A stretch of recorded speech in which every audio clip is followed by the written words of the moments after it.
Yes. Okay. Get the potatoes. Get the potatoes. Whoop. Oh, I'm dropping potatoes. How many potatoes are here? Let's see. 1. I don't know. Okay. Get the potatoes. Get the potatoes. Where are the potatoes?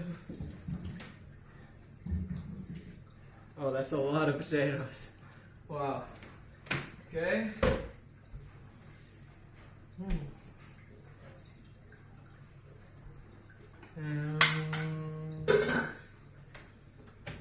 Nope. Sometimes I get confused by the diagrams on the burners. Always good to double check and then even triple check that you turn the right burner on. I suppose that could be a metaphor. Turn the right burner on.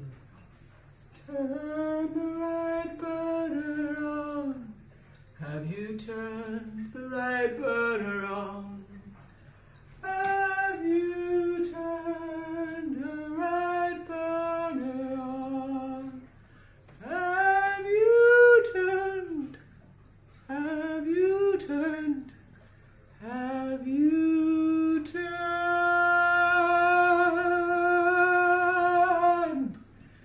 the right burner on?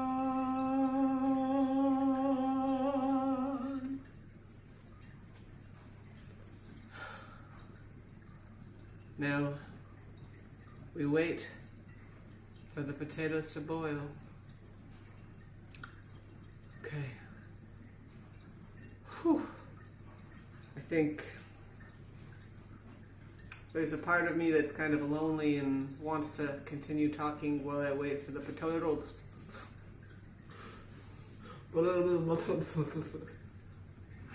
There's a part of me that's lonely. There's a part of me that's lonely. There's a part of me that's lonely. There's a part of me that's lonely, lonely, lonely. There's a part of me that's lonely. There's a part of me that's lonely. There's a part of me that is dehydrated.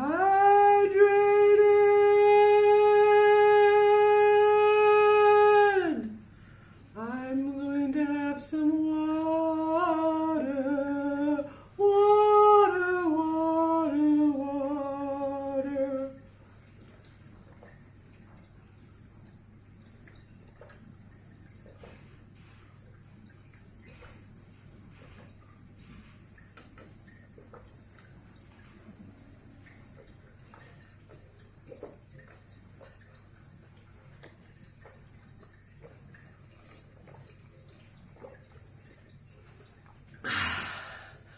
So satisfying. So satisfying. Smack that glass. Smack that glass. But don't actually smack the glass because glass can break. So that was for entertainment purposes only. Just to be clear. If you close your eyes and listen carefully, can you hear the water?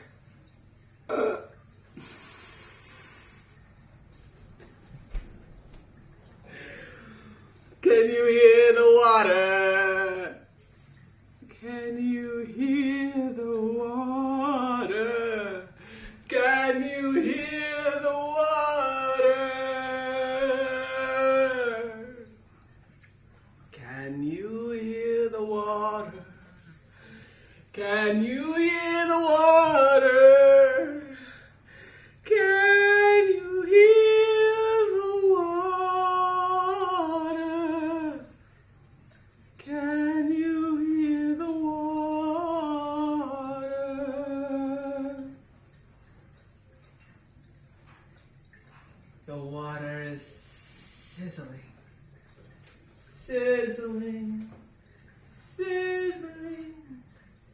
Can you hear the sizzle? The sizzle.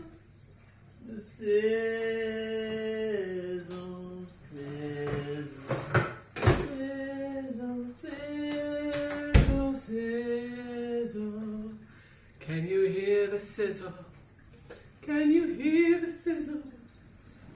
Can you hear the sizzle? The sizzle. The sizzle, sizzle. Can you hear the sizzle? Sizzle, sizzle, sizzle, sizzle. Sizzle, sizzle, sizzle, sizzle. Sizzle, sizzle. Waiting for the water to boil. Waiting, waiting, waiting for the water to boil. Boil, boil, boil, boil, boil, boil.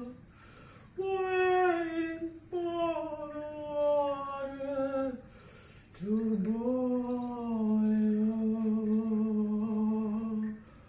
Ooh, how about a popcorn race? Oh, a popcorn race, popcorn race, popcorn, popcorn, popcorn race. How about a popcorn race? How about a popcorn race? Popcorn. Popcorn. Popcorn. Popcorn. Popcorn race. How about a popcorn race? How about a popcorn race? How about a popcorn race? Who's it gonna be? Is it gonna be the popcorn? Or is it gonna be the water to boil? What's gonna happen first? Do you think it's gonna be the water or the popcorn? Water? Popcorn.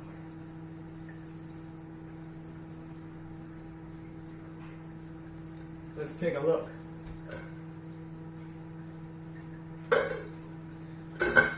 I don't see any bubbles. I am going to bet on the popcorn cautiously. A small, cautious bet.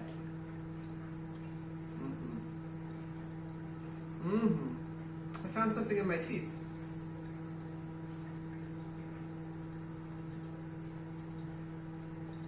Mystery substance.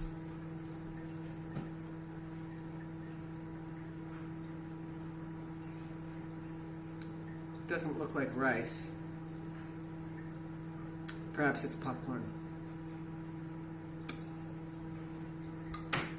Time will tell. Or will it?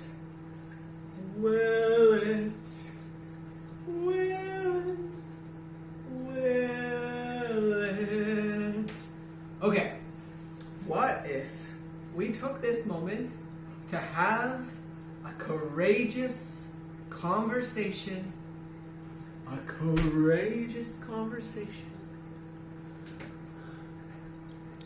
To talk about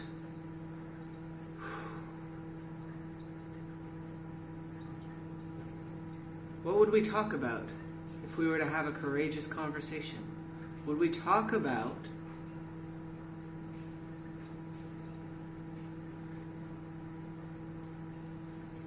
what would we talk about? What would we talk about?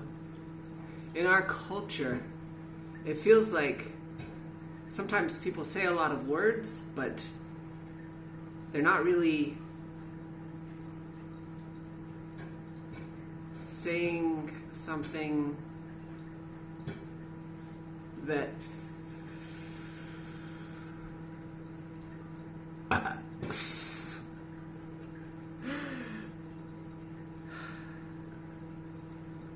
sometimes I worry about people's intentions and values.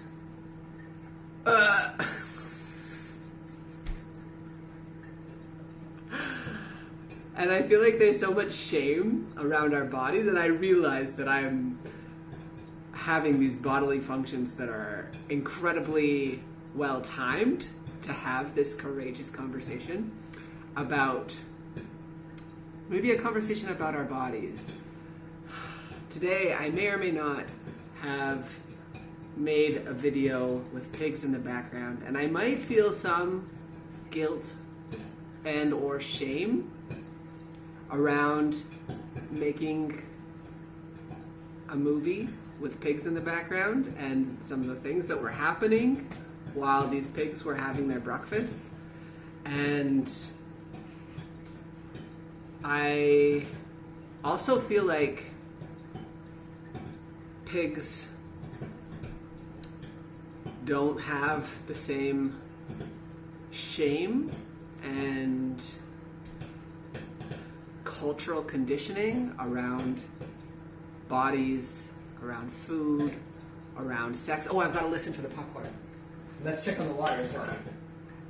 Okay, there's the tiniest bubbles starting to appear, but that's going to take a couple minutes at least, I think. The popcorn's almost ready. Listen to the popcorn. Listen to the popcorn. Listen. Pop, pop, pop, pop, pop, pop, pop, pop. Did the popcorn burn? Did the popcorn burn? Did the popcorn burn? It appears to be not burnt. Would you like some popcorn? Would you like some Oh, we were having a serious conversation. I forgot. What were we talking about? Bodies. There's so much conditioning that we experience around what to do with our bodies, what to put into our bodies, what not to put into our bodies, and how. I remember being shamed for how I have eaten so many different foods and being told that you can't take me out in public because of how I eat. And this goes back to even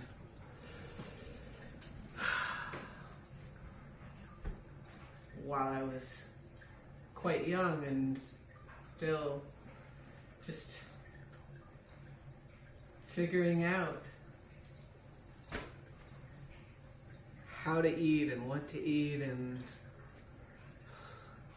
probably made a mess.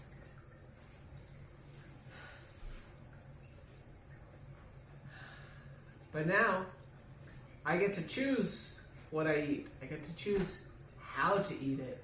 And I can be creative, and people might shame me for how I eat or what I eat. And I think their shame says a lot more about them than it does about me.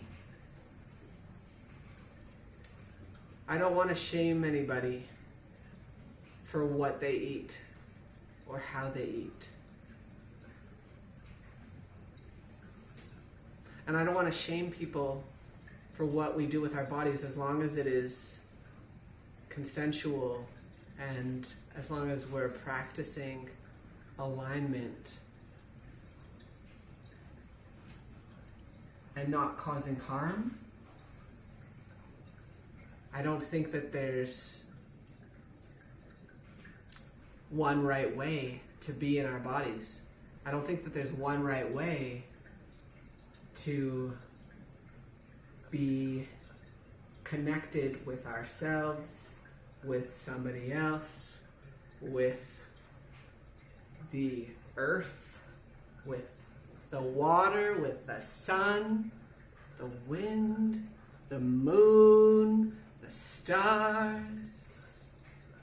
There are infinite ways that we can connect. And this makes me think about sex ed class in high school, and I loved the teacher. Teacher was amazing generally, was also my coach for a number of different sports. Was a great person. And I remember we were taught about bodily autonomy, about we get to choose what we do with our bodies. That was a very important part of the sex ed curriculum. I think that's where I learned the word autonomy, was in that class.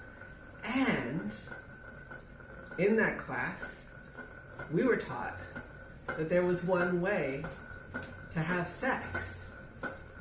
Oh, the water's starting to boil. Yes! Well done. Woo! Okay. Let's reduce the boil. Okay, how are we doing? Woo-hoo-hoo. Shall we keep going? All right. So the teacher valued this principle of bodily autonomy, and yet we were given this handout where we were expected to do the order of operations, basically, of sex. There were a list of activities that were given on this handout, and the teacher watched over our shoulders, which I was phenomenally uncomfortable. I used to be so full of shame. I was swimming in shame around sex. I grew up in a house where even crap was considered a swear word, so the words that were spoken and the things that were unspoken could be reflected by that type of idea that there are things that we don't talk about, things that are not appropriate, and it's important to be modest.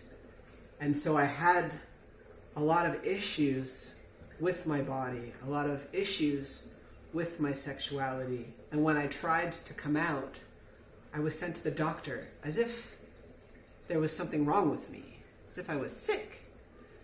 And I've come a long way since those days so long, long ago. And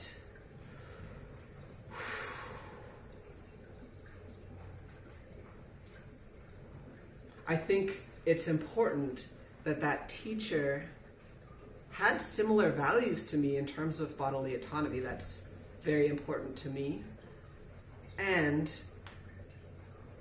the curriculum or the method that this teacher was using was so similar to a math class and to the order of operations to solve a math problem. And in math, there are many ways to solve a problem. And I don't want to understand sexuality as a problem. And I also don't want to understand it as if there's an order that everybody is supposed to follow, when each of our bodies is unique, each of our relationships with touch and words and movements is unique. And so why would we all have the same formula for pleasure, which I don't remember this teacher talking about pleasure, but I imagine that that was also something that the teacher valued, but I think the focus was on sexual health and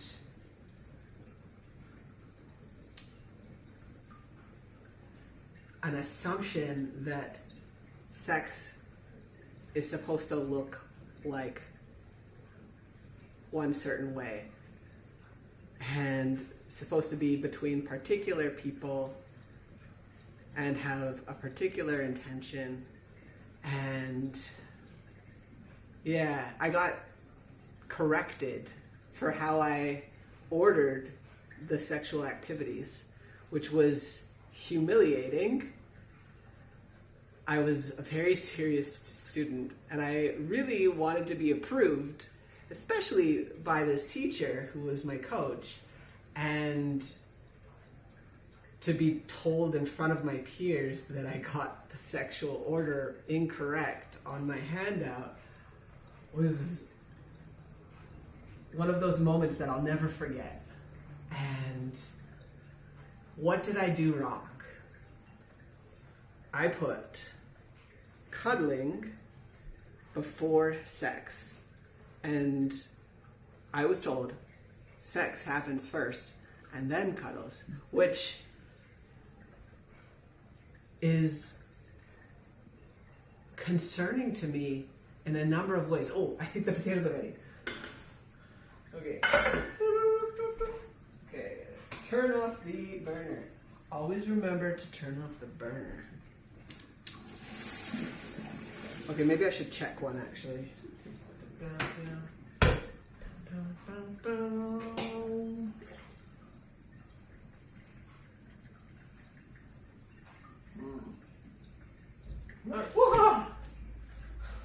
I'm not very confident in the kitchen.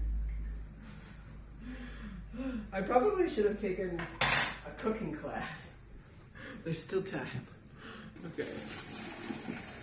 I think that that'll be reasonably done. Ah! Ah! All right.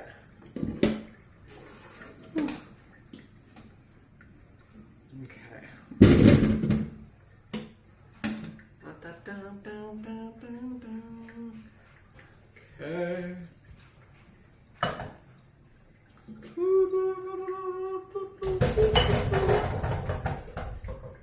Look at all those potatoes.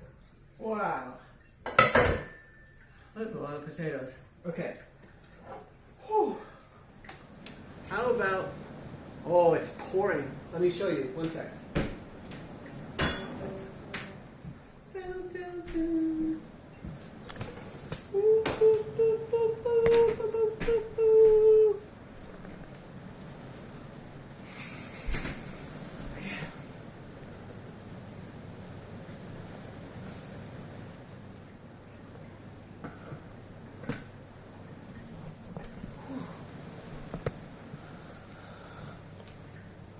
Right. I would like... You see? It's pouring. Oh. Let me just get one more. Oh.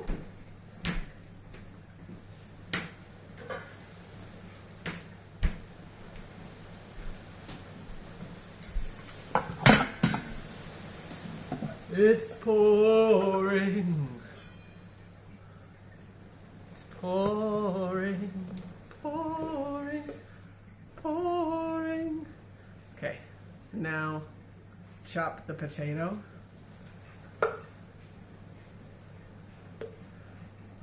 In the past, I've overcooked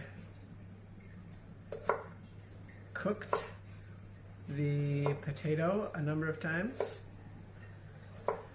And it ends up with quite disappointing. Oh, the potato is hot. Okay. Whoop.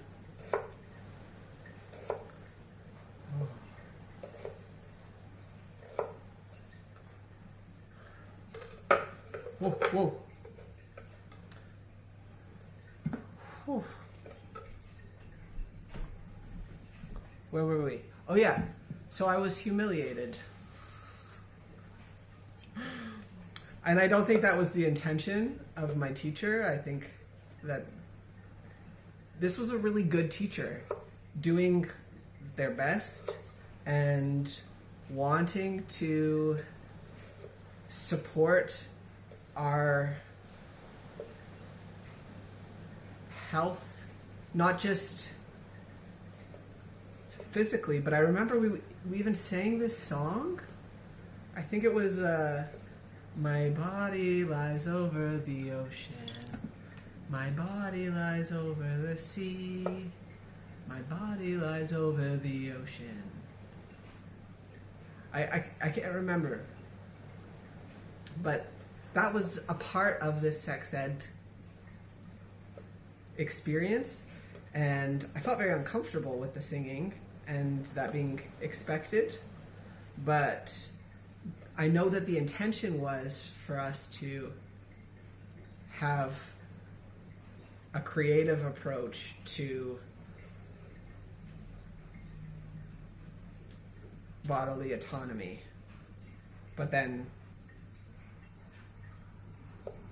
expecting people to sing could actually be a way to not support our listening to our bodies and what we feel comfortable with and what we don't feel comfortable with, which brings up an interesting question about how do we support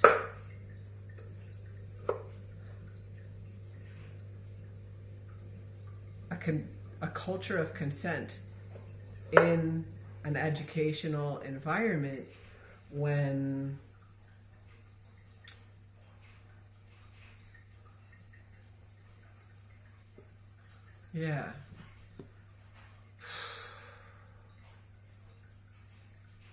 you want to challenge people to go outside of our comfort zones in ways that are supporting our personal growth,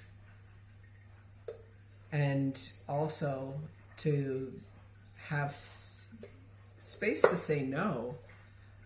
I think having choice and options, like if we could have chosen between maybe a song or a dance or something else, that would have felt very different than, okay, now everybody, we're all going to sing this song.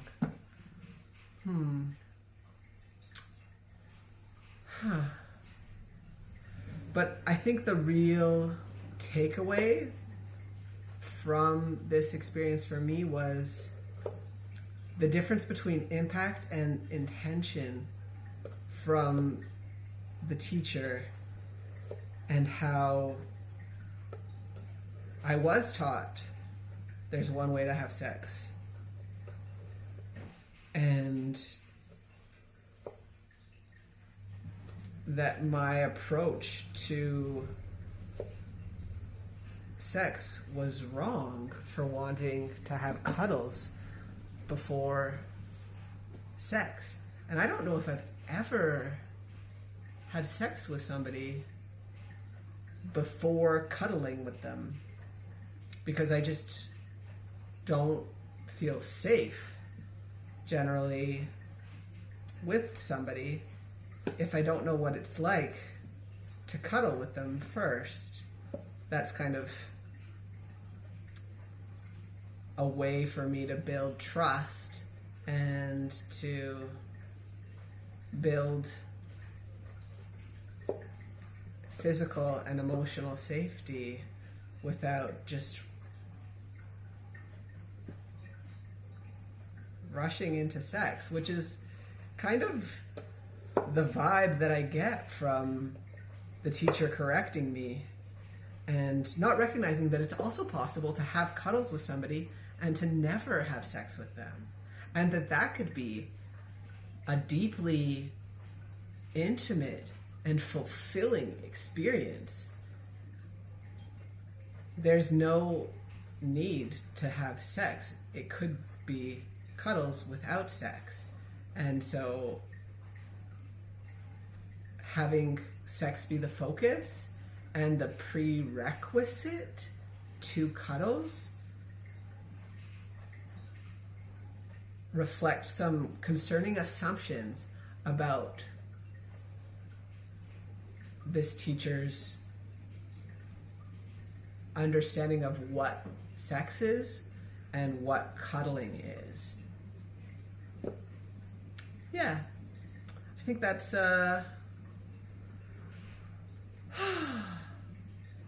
that's what I learned from that experience. And it's kind of ironic that this moment of the teacher's lesson where I was corrected is actually where I learned the most. So many years later,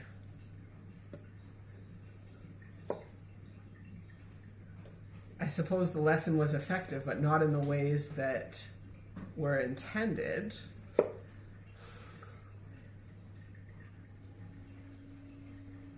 There's one other significant teaching that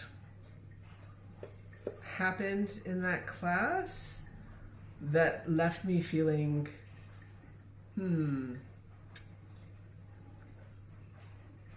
like an outsider. I think it was the last day of classes, and this was before guided meditations were more common. This was a long time ago. And I think this might have been the first one that I ever experienced. And we were told that it was basically to visualize the most important day of your life. And what this teacher assumed that meant was very different than what I was thinking about. And once again, I think the teacher kind of assumed that their understanding of the best would be the same as ours, and their assumption was something that I've still never done, and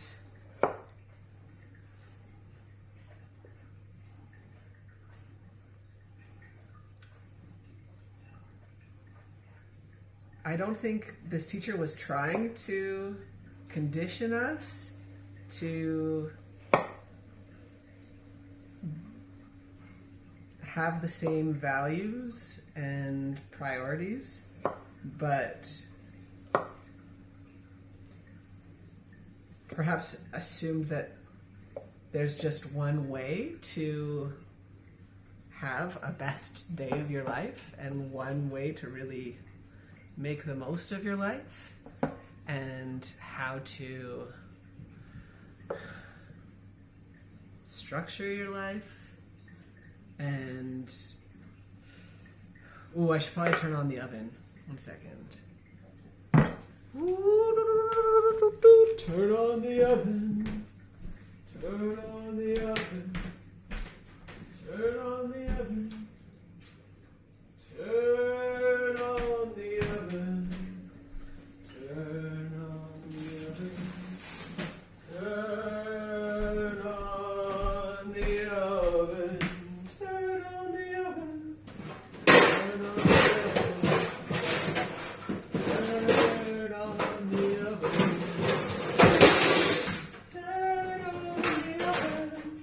Turn on the oven. The oven. The oven. The oven.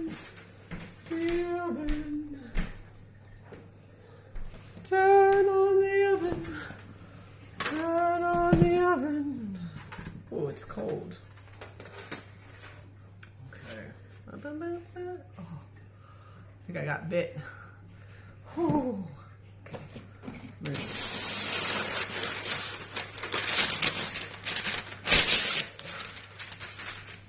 Well done. Okay, let me spread these puppies out.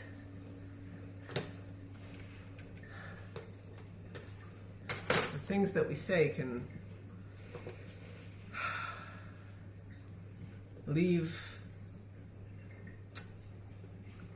a very strong impression. Oh, let me see if I can. Woo. Okay. Woo!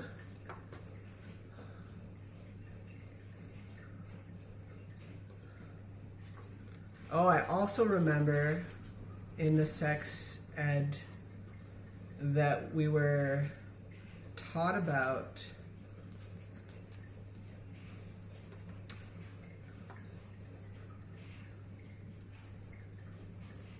okay, this was such a long time ago. It was back when there were projectors with like not a PowerPoint, but just the clear slides. And I remember it was in the library, and on the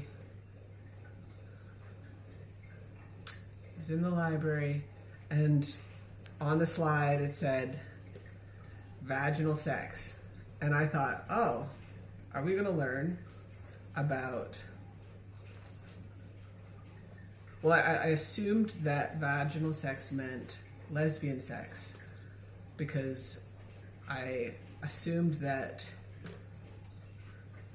lesbians had vaginas and that vaginal sex was referring to two vaginas. But the way that the teacher understood the slide was that vaginal sex is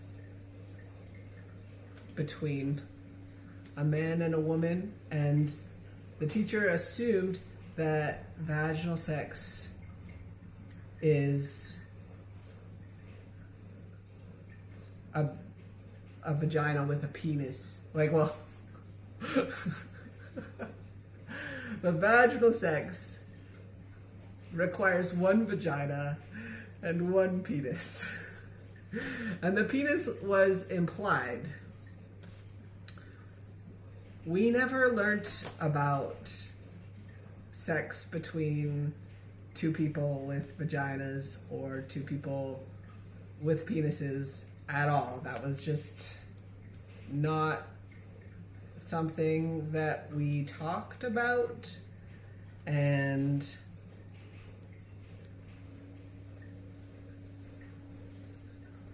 if we want to build safety around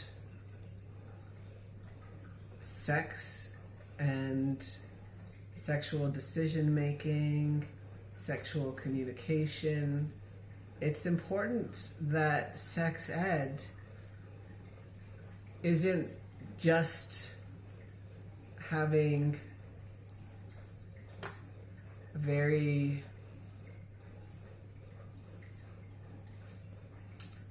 limited ideas about how to have sex. And I wonder how different my culture at school would have been if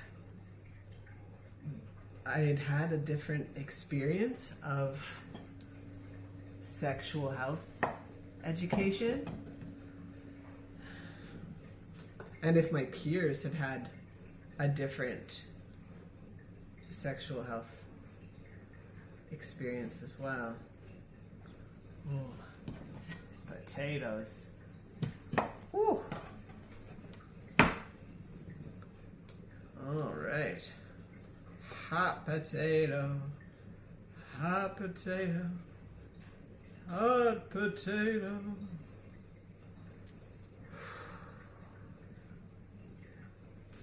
What else to say? I remember asking someone for advice about sex, and I imagine it was difficult for me to ask because it can be difficult to talk about sex. I'm very aware of that because I couldn't even say the word sex out loud for a very long time. And I was watching that TV show,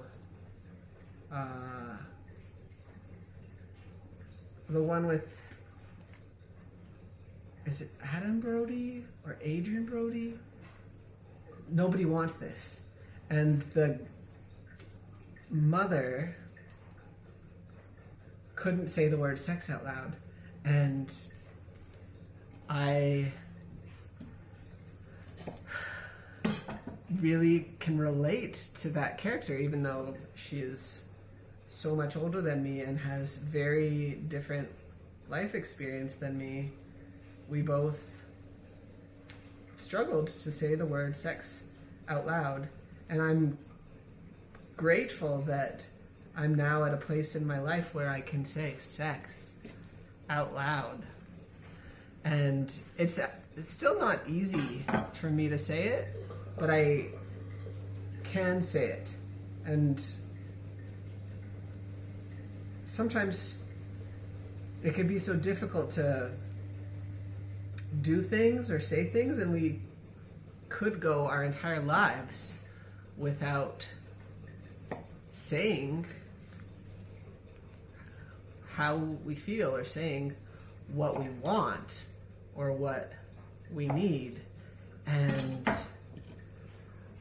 for so much of my life, that was my experience of living in fear, afraid to say how I feel or what I need or what I want. And some people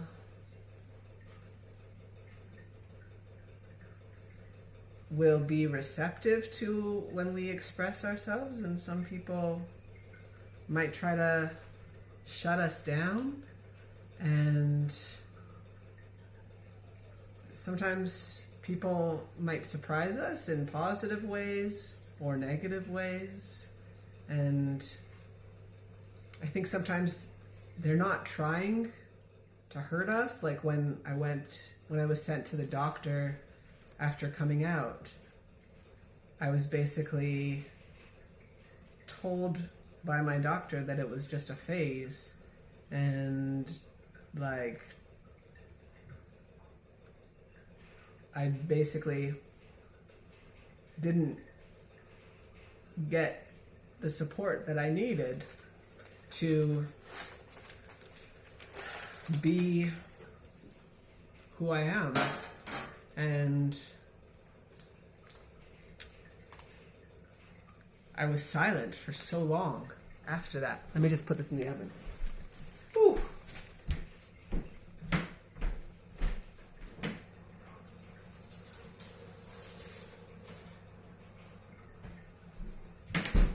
All right. Whew. How are we doing? How are we doing? How are we doing?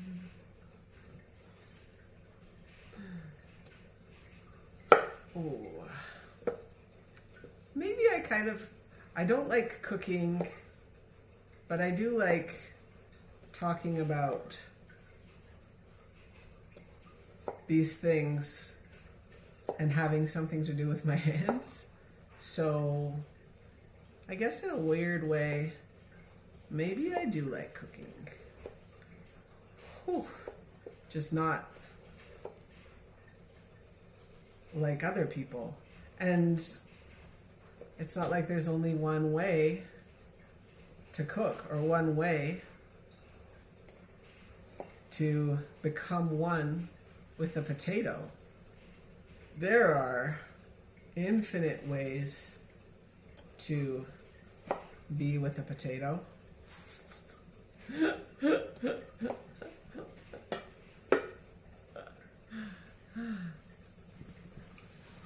And some people will peel potatoes I don't know if they realize. One sec.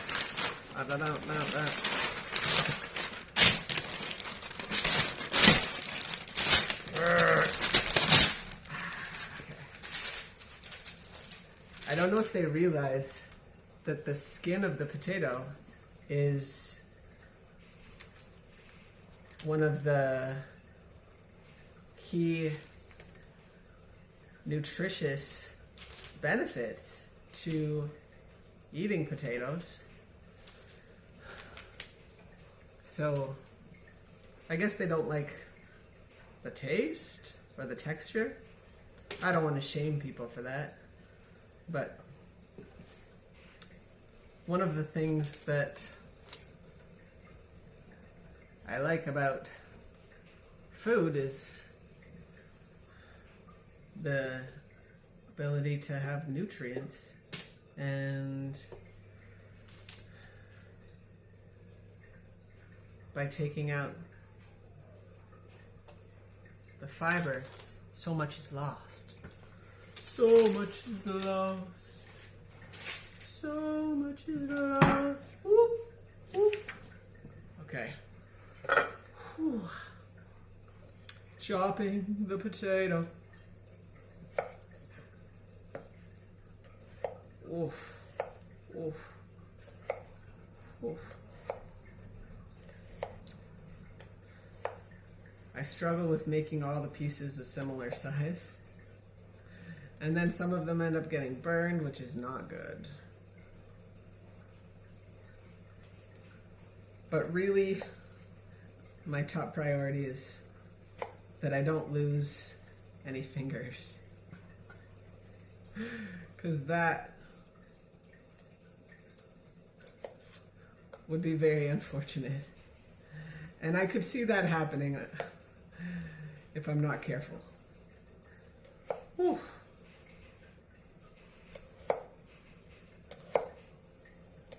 Where were we?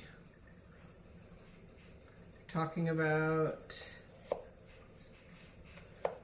sexual health.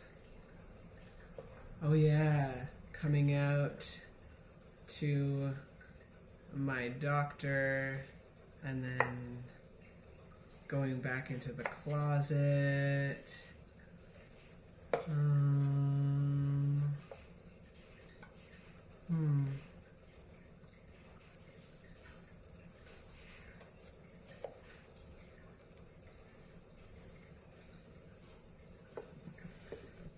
And then even after I came out as queer or bi or gay, when I came out as trans, I was met with this, how could you lie to me for so many years? I'm saying this with a knife in my hand. How could you lie to me for so many years about who you were? How could you pretend to be somebody else for so many years? And it's other people that build these closets around us and that expect us to fit into what's normal or what's typical, and then when we come out and we often aren't supported, unfortunately, then somehow we were being deceptive by not coming out, but then get called deceptive for coming out as well. It's just so difficult to be and to be vulnerable. So much is unsaid in our society, especially around bodies, especially around pleasure. And I'm hoping that together we can change that. That together we can build a safer way to live and love and be who we are. And even something as simple as eating a potato, there can be so much shame around feeding ourselves. And how does that impact our love life, our sex life? And even if we're not sexual, if we're asexual or gray sexual, there can still be such complexity around our relationship with food and with our bodies. For a while I thought that I was asexual, but I don't think that that's the case. I think that I just didn't have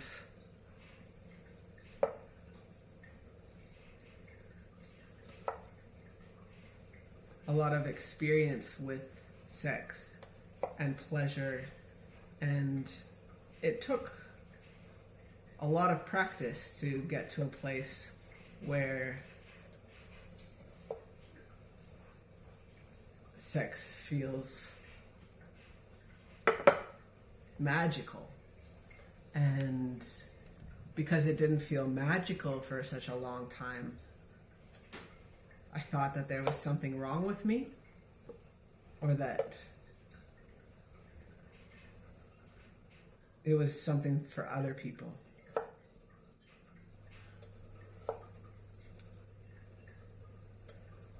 I'm grateful to have experienced sexual magic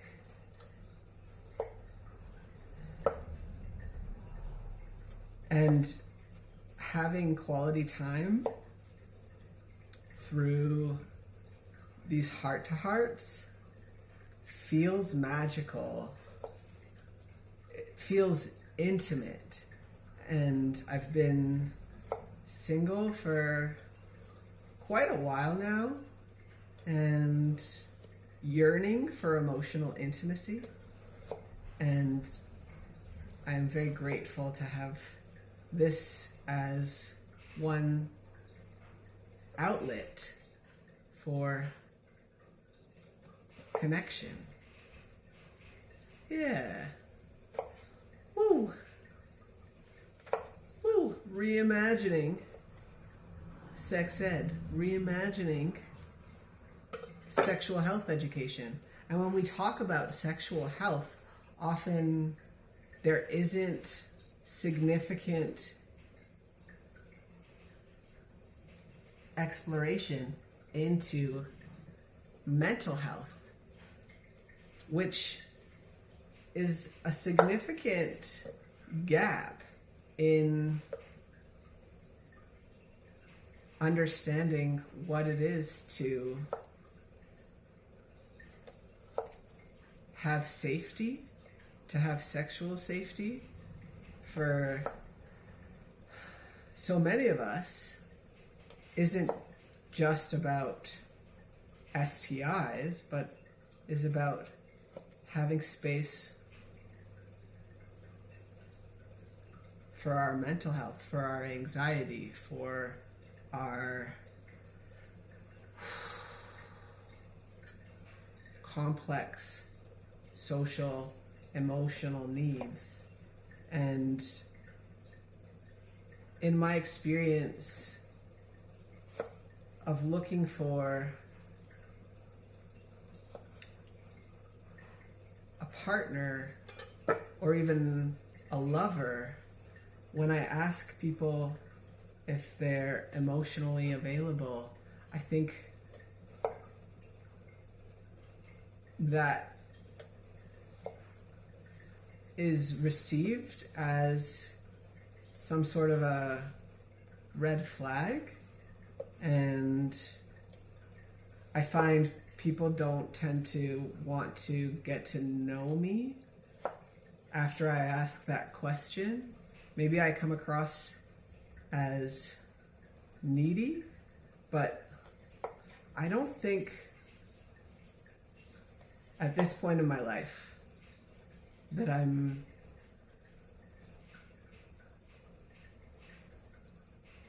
well, everybody has needs. I have emotional needs. I think everybody else has emotional needs too.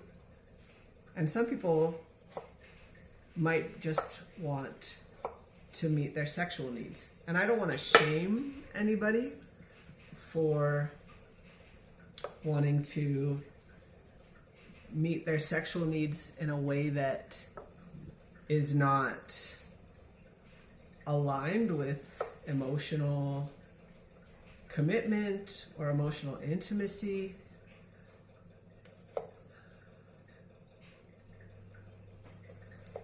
What was I trying to say?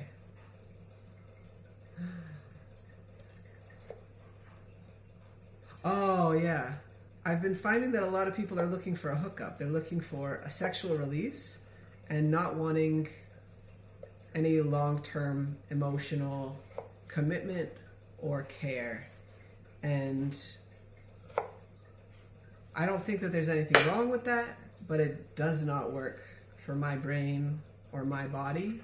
And so having the time and space to slow down and get to know somebody without feeling like there's a clock ticking, just to be able to take one's time and to try and build something that might actually last more than a night or a week or a month or a season. It feels like dating expectations have changed quite dramatically, almost exponentially over the last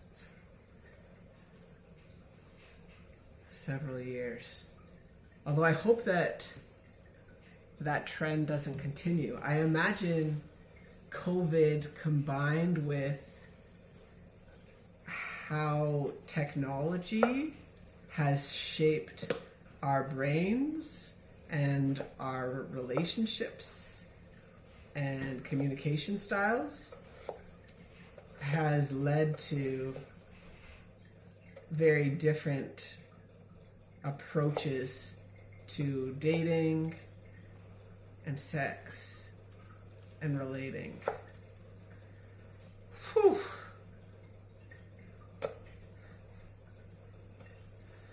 Yeah.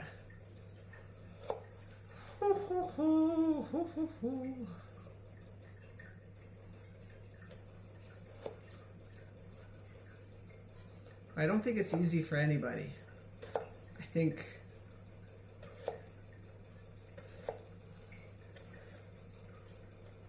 it's quite difficult.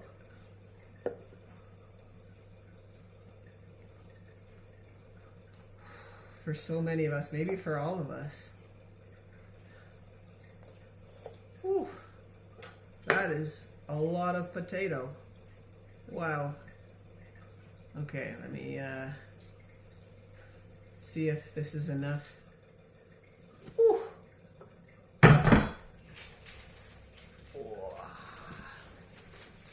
So much potato. So much potato. So much potato. Potato, potato, potato. Potato. Potato.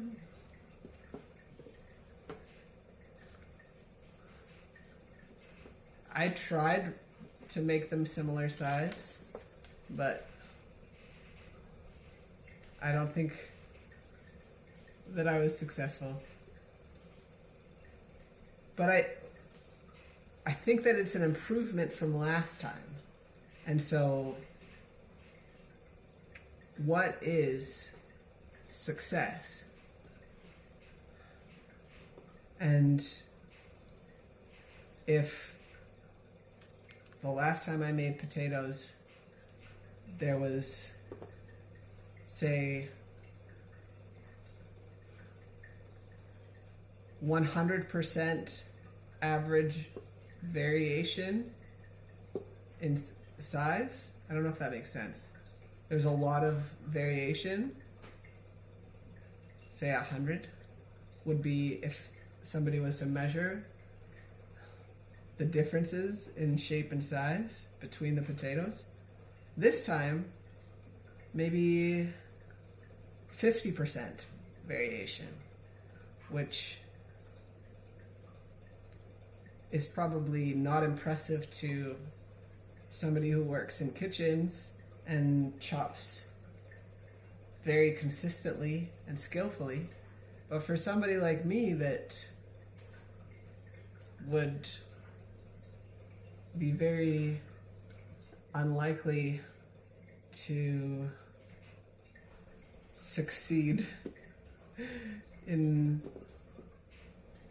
a kitchen environment for a number of reasons,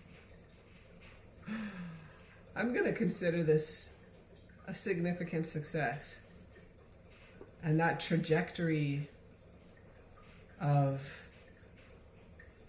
not being where we want to be, but getting a little bit closer, if we can be patient over time,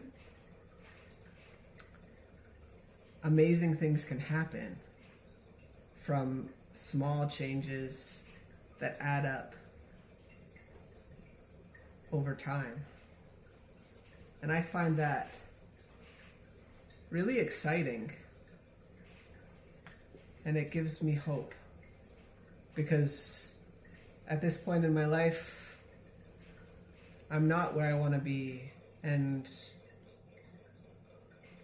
I don't want to beat myself up for it anymore, because I spent too many years being quite hard on myself, and I don't think that is helpful. But to recognize the ways that I am healing and growing and practicing, nourishing and playing and creativity. I used to be very lacking in creativity and afraid to take up space with my body. Oh yeah, I remember when they would call attendance for the beginning of the day,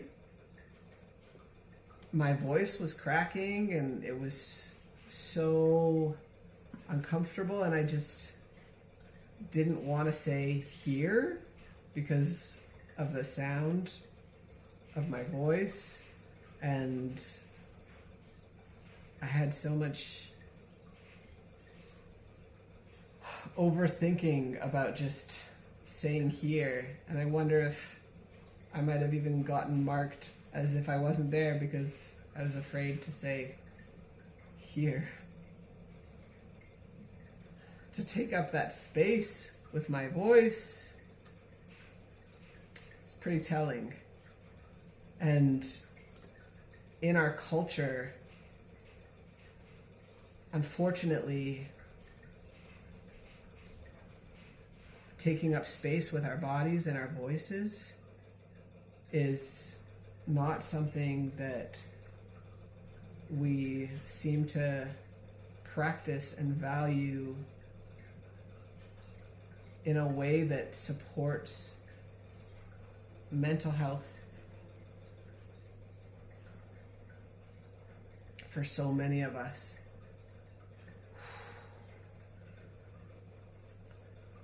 Yeah. Right now, I'm training for a physical challenge, and in order to train effectively, I need to take up space.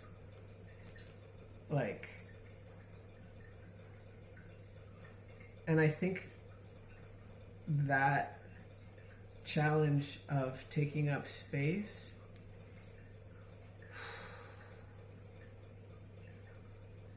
has changed me, because if I didn't have to train, I wouldn't probably leave the house as much as I have been, or move my body, which is really good for my mental health, to move my body. Ooh, this one's almost full. That's exciting. Wow. Okay, maybe just a few more.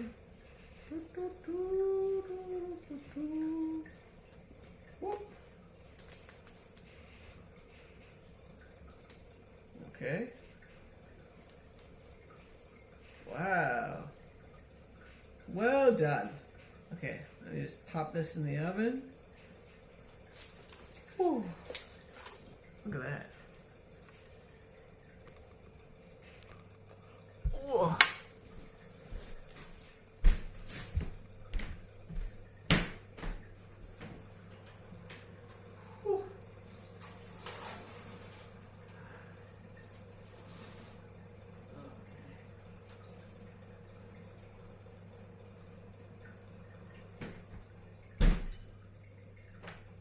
Let's wash my hands.